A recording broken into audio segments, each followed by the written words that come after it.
You know, when you look back at history, there's some things our ancestors built that, well, they just don't seem possible, right? These incredible monuments and artifacts that still have experts scratching their heads.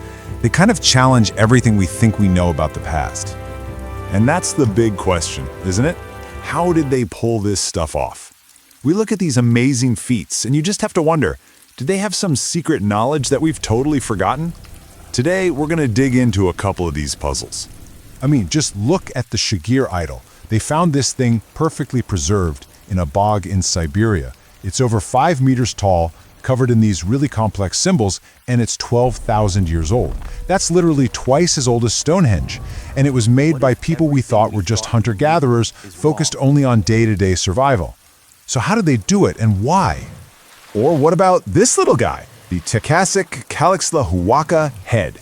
It looks for all the world like a Roman artifact, but here's the thing. It was found in a sealed, undisturbed grave in Mexico from centuries before Columbus ever dreamed of sailing.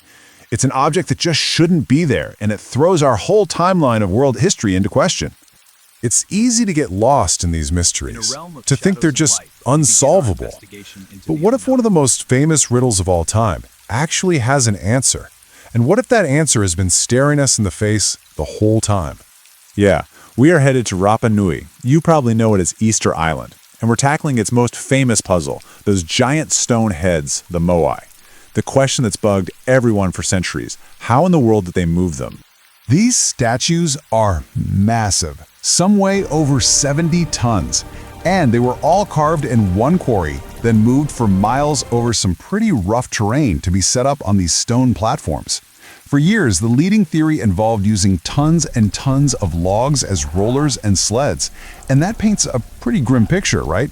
A story of a society so obsessed they destroyed their own island. But just look at this guy. What if the way it fell is the real clue? Now here's the wild part. The Rapa Nui people, they've always had an answer. Their oral traditions, their stories passed down for generations, all say the same thing.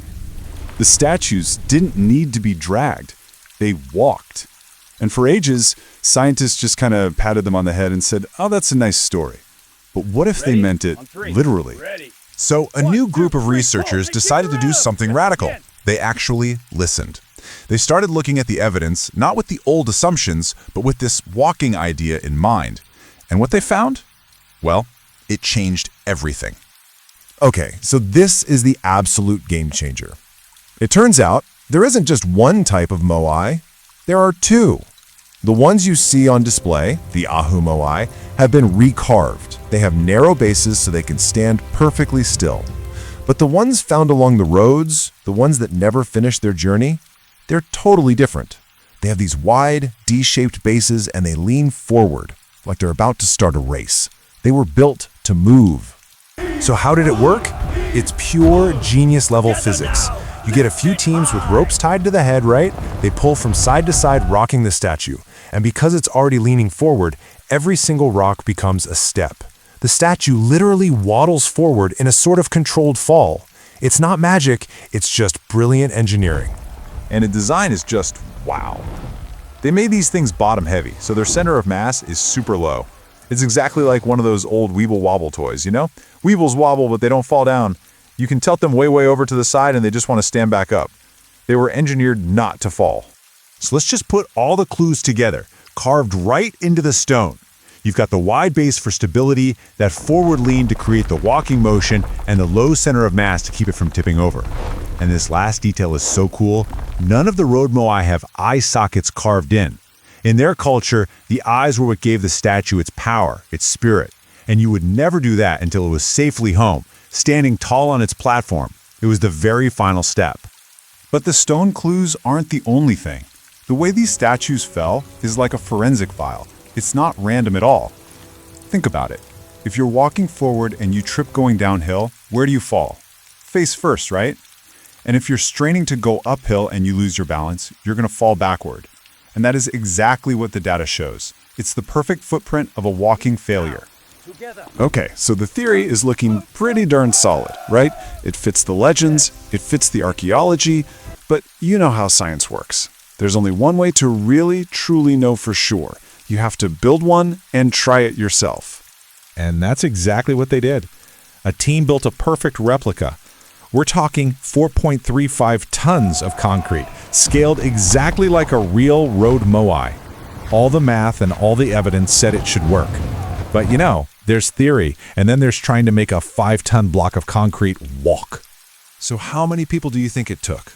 The old theories talked about hundreds of people, massive crews, this huge effort, but to bring this ancient engineering back to life, just 18. 18 people. And they didn't just get it to take a few baby steps. Nope.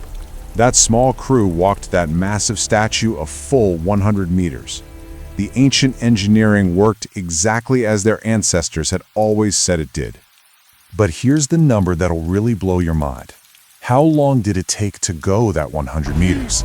Just 40 minutes. 40! This wasn't some slow, agonizing process. It was efficient, it was elegant. They could have moved these things for miles in just a few weeks. The experiment was a total success. So, okay, this is incredible, right? We've solved the puzzle, but this discovery is so much bigger than just how they did it. It completely rewrites the entire story of Rapa Nui. See, for decades, the story we were told was a tragedy. It was a cautionary tale about a people who, in their obsession, chopped down every last tree to move their statues and doomed themselves. Ecocide, they called it. But this walking theory, it flips that entire narrative on its head. It didn't take a forest of logs. It took teamwork, rope, and incredible intelligence. It's not a story about failure. It's a story of sustainable, brilliant success. And maybe the most important part of all of this is that it proves the Rapa Nui people were right all along. Modern science didn't discover this, it just finally caught up to their ancient knowledge. It treats their oral history not as a cute myth, but as what it was, a technical manual passed down through the generations.